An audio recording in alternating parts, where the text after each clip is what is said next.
At 5 a.m. local time, USS Ashland was transiting the Gulf of Aden, approximately 330 nautical miles east of Djibouti. Radar picture clear, no inbound track, no alarm. Then, a lookout on the port bridge wing spotted something through binoculars. A small white smudge, 4 nautical miles off the port bow. At first, it looked like local fishing traffic. 1 minute later, it was holding a direct intercept course at roughly 25 knots. A 22-foot fiberglass skiff. 7 men on board. The report went straight to the officer of the deck. Ashland did not call general quarters yet. Not because the contact was ignored, but because the Gulf of Aden was full of small boats, and a warship carrying nearly 1,000 sailors and Marines could not treat every skiff as an attack. The order was simple: keep eyes on it, track its course, and notify the tactical action officer.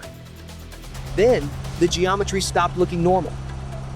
The skiff was not passing ahead of Ashland. It was not turning away. It was holding a steady intercept course, closing the distance minute by minute. 4 nautical miles became 3. 3 became 2. The bearing barely changed. At 1.2 nautical miles, the binoculars settled the question. 1 AK-47, 1 RPG-7, multiple small arms. The contact was no longer local traffic. It was an armed skiff, closing on a U.S. Navy warship. At 5:06 a.m., the skiff fired first. The man with the RPG-7 raised the launcher toward Ashland's stern and pulled the trigger. The grenade shot out low over the water, unstable from the start. The skiff was moving. The sea was moving. Ashland was moving. The range was too far for a clean shot. For a few seconds, the round crossed behind the ship. It missed. The grenade passed astern, just above the waterline, then struck the sea and detonated roughly 60 meters behind Ashland. The blast did not damage the ship, but it changed the entire fight. This was no longer a suspicious approach. This was an armed attack. The bridge reacted immediately. The general quarters alarm sounded across the ship. Every sailor and Marine moved to battle stations. Hatches closed. Watch teams locked in. The tactical action officer now had a confirmed hostile skiff close to the ship, still moving, still armed, and still capable of firing again. That first RPG did not come from confidence. It came from a plan that was already failing. This was not a carefully planned assault against a warship. It was a desperate gamble made by men who had run out of better options. Their mothership had lost engine power, and their skiff did not have enough fuel to reach the Somali coast.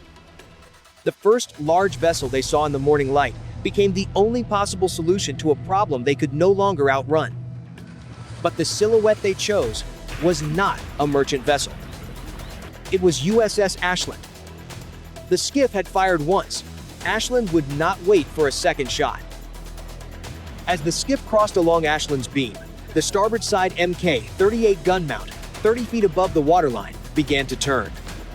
The skiff was still in the fight. The first RPG had missed, but the boat had not broken away.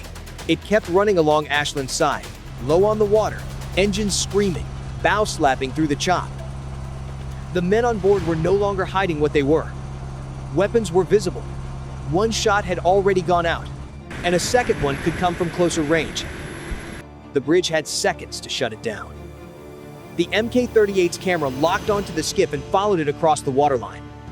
The target was small and unstable, bouncing from wave to wave, while Ashland moved beside it. The mount corrected with every shift.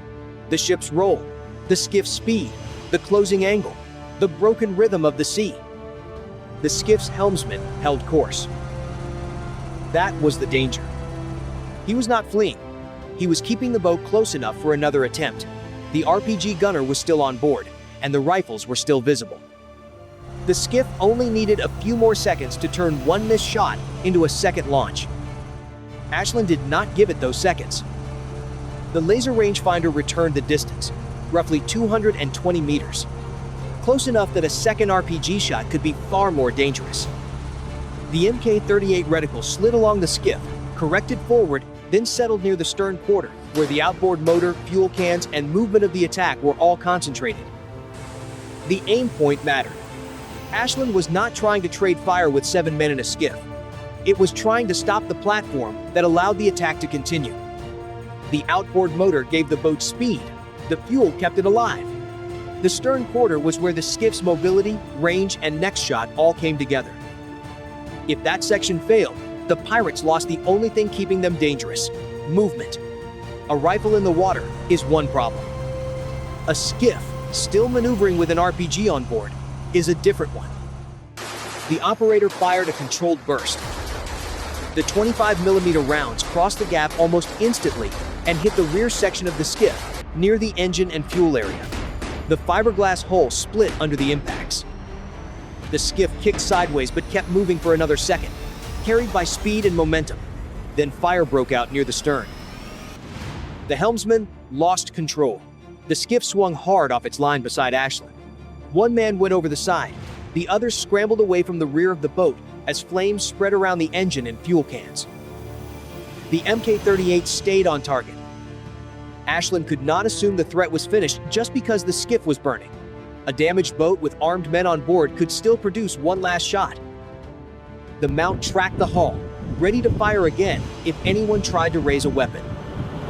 But the skiff was already dying. The outboard failed. The bow swung off course.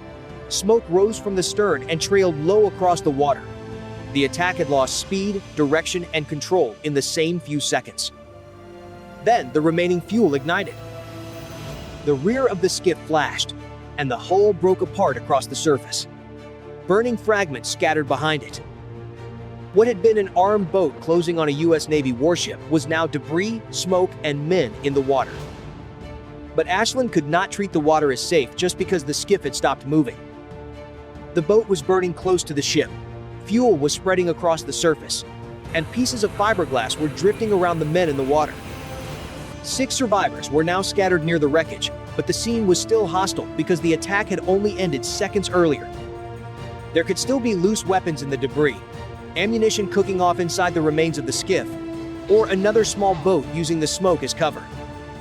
The bridge kept the ship at combat posture while the recovery began. Lookouts stayed on the horizon and scanned for any second skiff or mothership.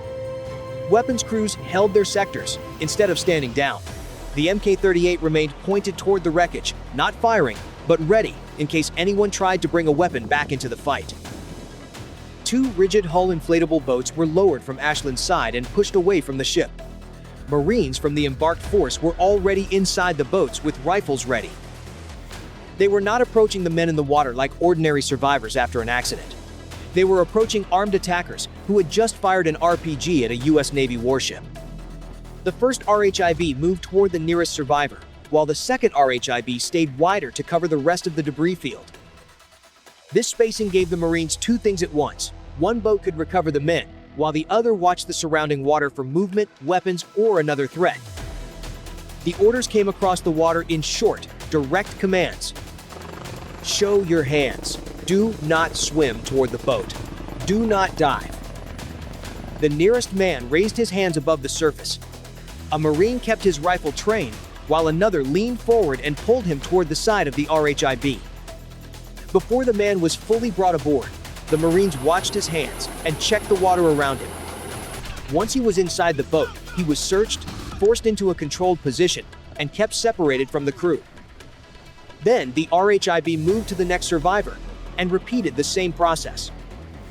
The Marines did not rush from one man to another, because a person in the water can still be dangerous if his hands disappear below the surface.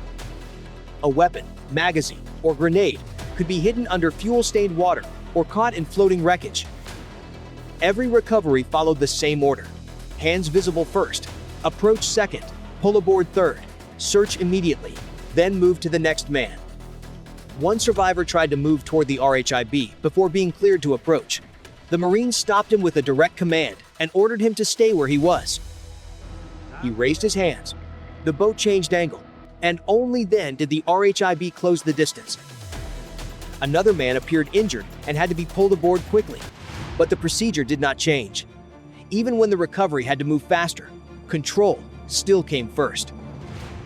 Above them, Ashland's crew kept watching the whole surface picture.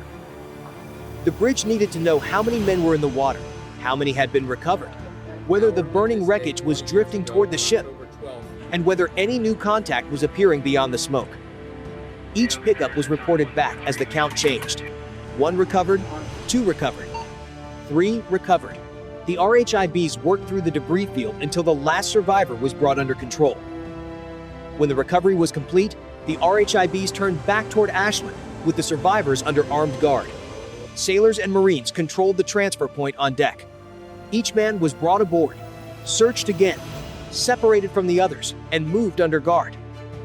The wounded were taken first to the medical team, while the rest were secured in a controlled area where they could not move freely or communicate without being watched.